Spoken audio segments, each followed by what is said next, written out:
Hello and welcome to your cricket podcast, Turning Point. Now, earthquakes and explosions are being felt in several parts of the world, and the Indian cricket ecosystem too experienced a Virat Quake on Saturday evening when Test captain Virat Kohli resigned from his job. To talk about what this shock resignation means, I am joined by senior journalist Sharda Ugra and sports broadcaster Prakash Bakankar. Thank you for joining me on the podcast and welcome to the show.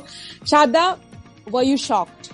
I was shocked or astonished when the decision came, when the news came that he had quit. I'd been writing something about how the Indian team had behaved on the third evening of the Test match.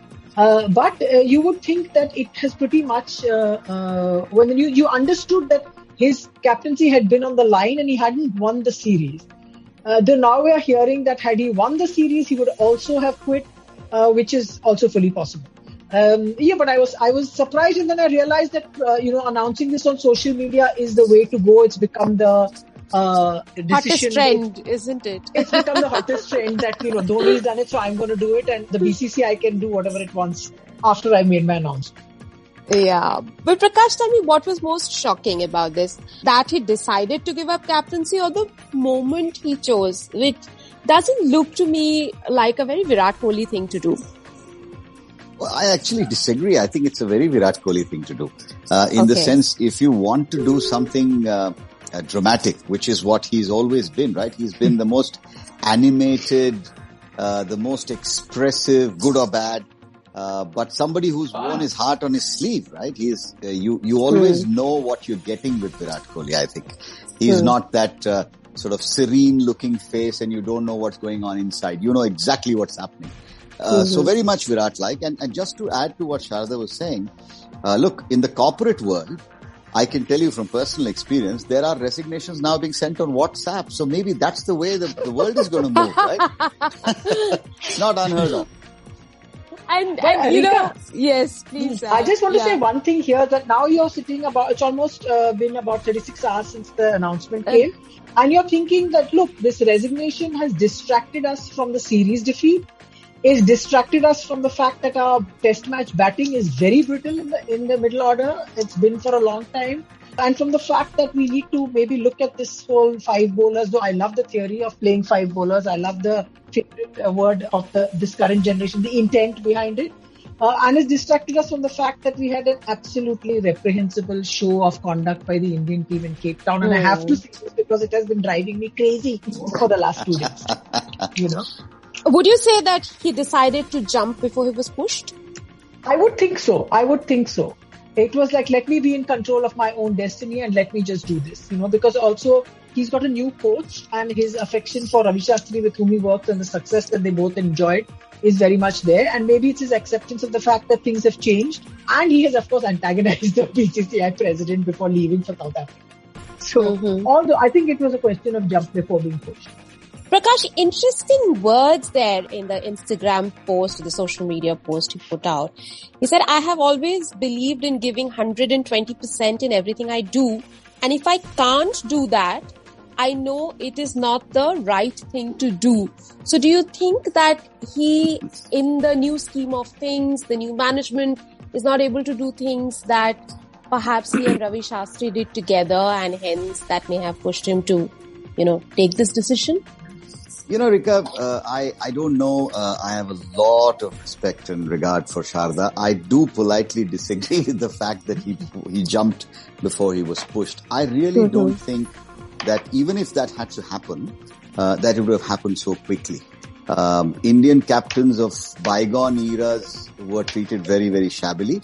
I don't think that the BCCI would have had the ability, if that's the word, to make the change at the top so quickly. But that being said, and to address your specific question, now we can all sit here and speculate about the sort of unsaid words between the lines. And to that extent, your question about was he leaving more unsaid than was actually stated explicitly? Yes, you can argue that. Which means that if I'm not going to be allowed to go and scream into the mic, then I'm not going to be the captain, right? Is that the kind of theory? That's a little bit childish. And I would have probably thought that might be the Virat when he first started. I think Virat, the husband, particularly Virat, the father, and the years that have gone by, he has matured. We saw different sides of Virat Kohli in his tenure as captaincy. While there was the consistency of, the intensity and the expressiveness and all of that, and we can argue whether that's right, wrong, where is the line, how many times did he cross it? Was he the brat of Indian cricket or world cricket? Absolutely. And I have no problem with any of that. We spend a lot of time watching Bollywood, and in the lockdown, we watched a lot of series on all kinds of OTT platforms, right? I think we've all become miniature Sherlock Holmes now. We want drama. We want to find little bits and pieces because listen, that's what gets people talking, right? So there could be some truth in it. I don't think, and Sharda probably knows Rahul Dravid a lot better than I do. I don't think Rahul Dravid is the kind of guy who will give carte blanche, but I don't think he's the kind of guy who is going to be doing things that are going to be detrimental to the interest of Indian cricket. And I do believe that at this point in time, at this very moment, there is a bit of a vacuum because there is a question of who's going to fill that job. And I do believe that is the reason that even if the BCCI and the powers that be had decided that it was time for a change in red ball cricket also, I don't think it would have happened so dramatically at the end or the day after the unsuccessful campaign to win the series in South Africa.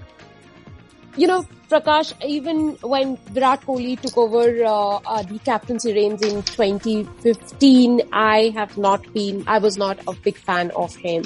But over a period of time, I think two moments that I really would admire him till now are the moments when he said that this is New India. It was before the Australia series, and when he stood up for Mohammad Shami.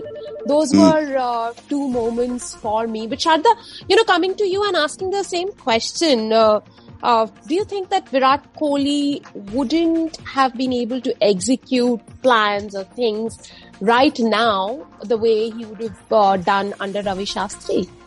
Rika, that's sort of theoretical in the sense that we don't know unless the situation takes place and then you get information about it.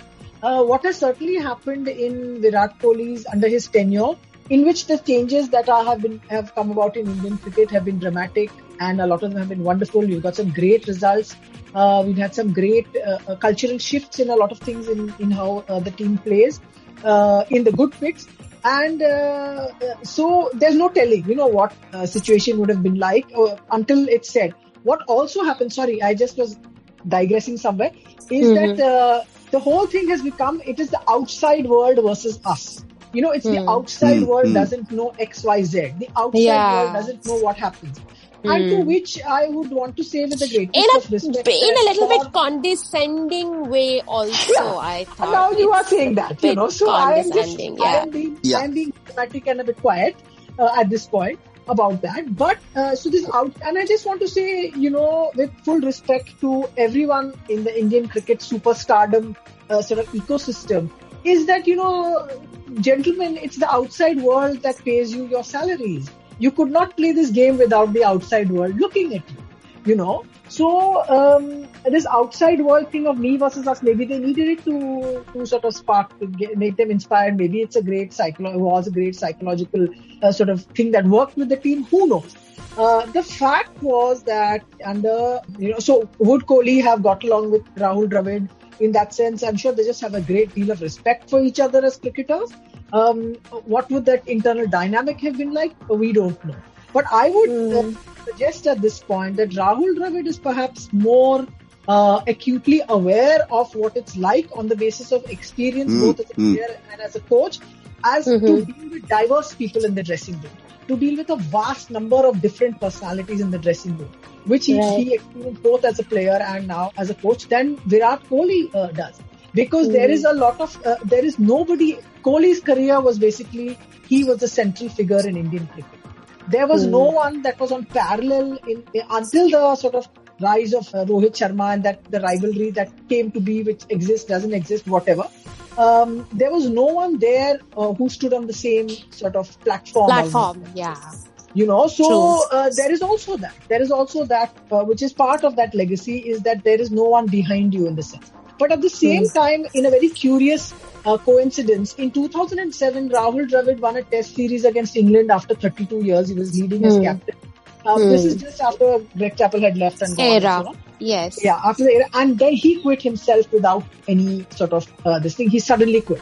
Like he just announced that he quit. That's when, and this was before the World T20 was happening. This was, I think, a couple of months. That was when Anil Kumble took over. Yes. Another transition began. Then Dhoni took over. Because Dhoni took over. Yes. A lot of the players went from the UK. A couple of them, not all of them. Several of them went straight from England all the way to South Africa for that. So I'm talking about Anil Kumble taking over as Test captain. As a Test captain, that happened later. Test captain, happened later. Dhoni took over as the 2020 captain. The white ball captain, the 2020 captain, whatever. It was that sort of phase of transition. So we do worry that who will take over, but somebody will. There's a power, and it doesn't exist in a vacuum. Power is always occupied. Okay. There are enough takers for it, Sharda. You're right. Exactly. And just in a lighter vein, this whole sort of us versus the rest of the world, and I completely agree with you, Sharda, there, totally, is a process that actually, if you really think back, began towards the end of MS Dhoni's time. There was that whole thing about cutting out the world. And maybe Virat just carried that process forward. In a lighter vein, I have this theory about, Mumbai cricket, right? And Mumbai cricket has this famous word or line, which is, and the acronym is GTU, which in Hindi means Gire to bhi tang upar. So we know what we're doing. All you guys are kind of lesser mortals. Yes, idiots. The occasional one we will respect, but you know what? We know what we're doing, and we are the masters of our play. So that is one, and that's very, very Mumbai cricket, and very much the kind of approach that Ravi Shastri would have driven. And in Virat, I think they formed a pair which took that to rather absurd levels at some points in time, for sure. Now, that being said, and coming back to the topic of Virat Kohli and his captaincy and so on and so forth, I think nobody will doubt that he made changes, he made lots of different things happen. Sharda alluded to many of them. The fact of the matter that worries me is about the famous BCCI, right? And I've always maintained that Indian cricket achieves in spite of and not because of the BCCI, right?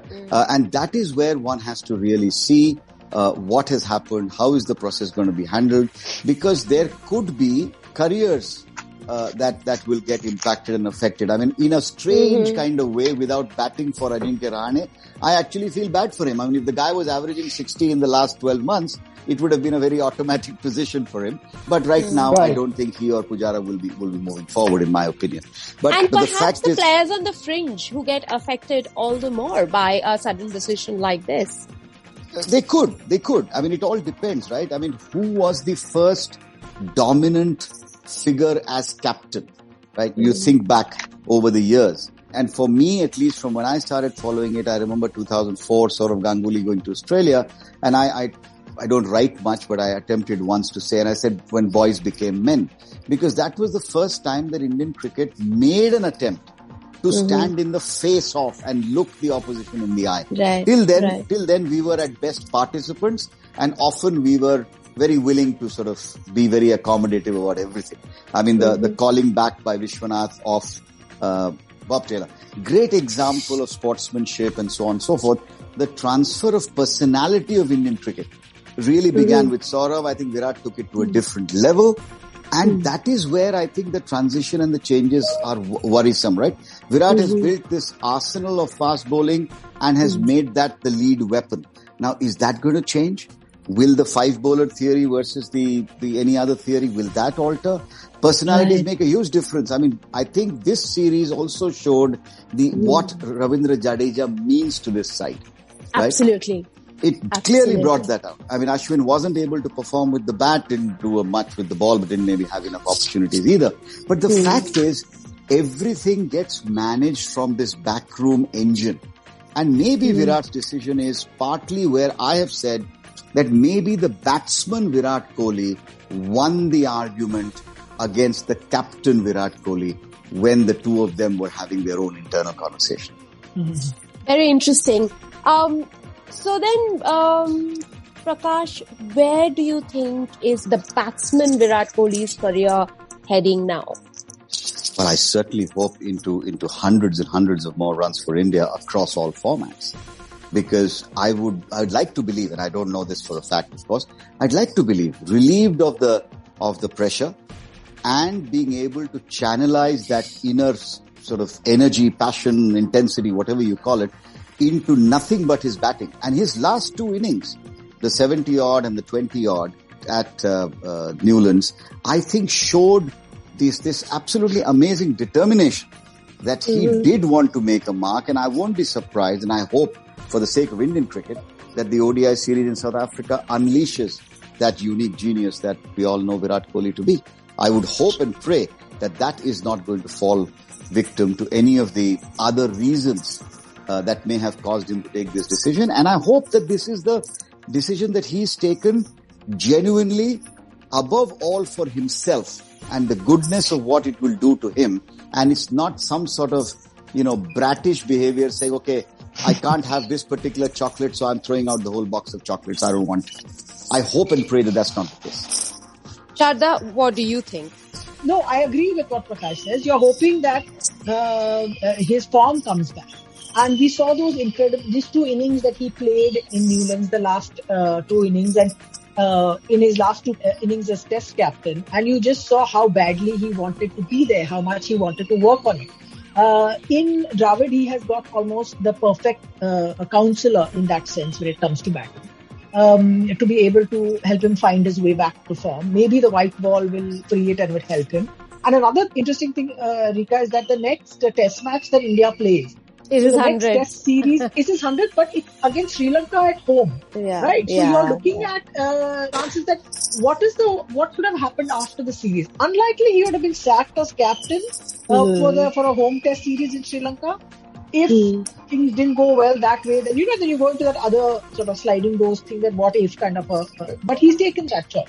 And now this gives him a chance. The Sri Lanka series will also give him a chance to find his way back into form. He'll be playing at home. So that whatever comes in the next year, he goes back to being the prime, he always was the prime batsman of the Indian team. He's been for the last almost 7, 8, if not 10 years as well, since 2014 onwards when he made that amazing 100 in Australia. And you would want him to go back to that. So whatever else is behind this decision, you would hope that it turns out better turns out to the best that it could for his batting.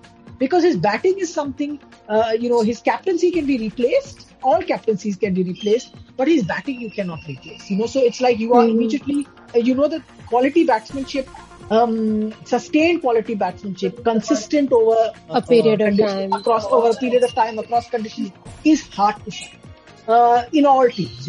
So that is what the Indian team needs more, and he will be able to hold the batting together if he gets back. Let me ask you at this point, do you think that he was the most powerful Indian captain ever? I don't know actually how would that power then translate into the fact that he had that the BCCI sort of kowtowed to him in many ways. I would say yes, if you go by that account, definitely. The fact that he was able to replace coaches because he didn't like one against the one and he preferred another. And at that point, the BCCI was headless, when it came about. They didn't have a strong president, but at the same time, you're looking now and say, okay, where's the strong president now? Saurav Ganguly is president. Amit Shah is secretary, but where is their decision making? Where is their announcement? Where is anything that's going on? All you're getting is controversy after controversy. A lot of captains have had powerful backing by the heads of the BCCI. But perhaps you're right in saying that Kohli was the only one who basically had the board dancing to his tune because of the circumstances that emerged surrounded his captaincy. I remember that he had actually once got into a fight with a journalist, thinking he was another journalist, and he got into this massive. This was in Australia, and he was ticked off by the BCCI president at the time, which was Anurag Thakur, who said that this is not acceptable from the captain and whatever, and this kind of. And so there was some other party that existed outside the Super V kind of universe.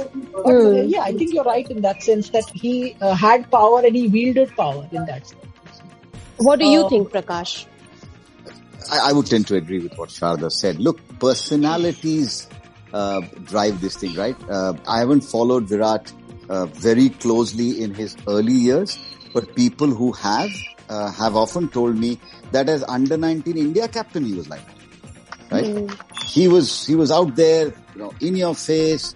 I want this done this way. This is how it's going to be, etc., etc. So in that sense, because he came after Dhoni, who maybe visibly was not like that, we probably saw it more stark. If he'd come in after Saurav Ganguly, maybe we would not have seen it as such a big difference. But clearly the personality overrode it. He was who he was. He was like a very strong CEO, chairman of a corporation who said this needs to get done this way. And if this is not going to happen, then I don't need this to happen. End of story. There was, and who was there to stand up and argue against him? MS Dhoni had, like Sharda rightly said, the same kind of support through the BCCI. And in that sense, with Srinivasan and others, I think people like MS got away with whatever they wanted. Without ever becoming the villains. I think Virat, from the finger he showed to the Australian crowds to the behavior at various points in time, became the villain, and maybe he thrives on that. There are people who need that sort of public animosity almost to come to them, and they draw positive energy from it and translate it into performance. And I think Virat may well be that kind of person. Now, we'll have to wait and watch how things pan out in the future. But I don't disagree at all with what Sharda said, or what your premise is, that he was arguably one of the more influential captains that India has had. No, I asked whether he was the most influential or the most powerful. One of is a safe answer. One of is a safe answer.